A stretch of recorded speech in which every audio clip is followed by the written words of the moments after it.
Last night, maybe I can make it right. Sit down close to baby, we can talk about it.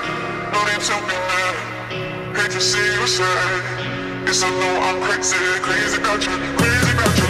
I know I'm a flirt sometimes, I know I get drunk some nights, I know I get way too high, I just wanna live it up with you. Bom, rapaziada, hoje estamos aí com essa For Freaks aí. Vamos fazer um bike check dela aí. Cubo dianteiro aí é um Session, pneu dianteiro é um Xiaoyong 2.35, aro é um VMAX, a reação aí comum, preta, disco é um flutuante 203 mm, suspensão é uma Boxer RC 2014, freio traseiro e dianteiro é Deore, mesa integrada aí são online,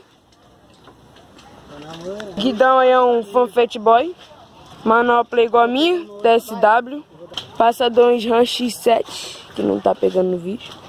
Caixa de direção aí nunca ouvi falar, Meroca.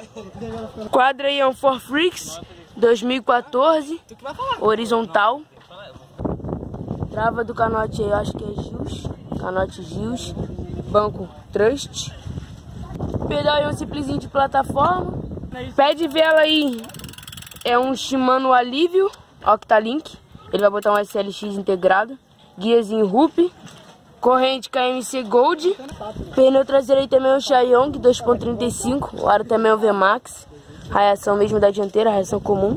Câmbio aí é um SRAM X0, o peão aí é um K7, SRAM reduzido. Cubo é um da Bomb.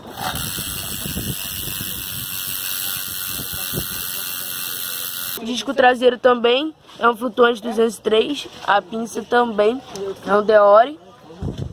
Acho que só aí.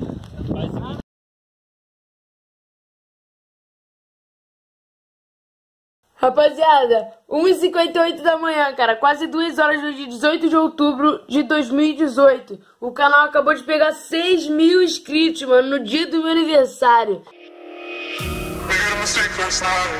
Maybe I can make it right. Sit down close to baby, we can talk about it. No need to be mad, hate to see you sad.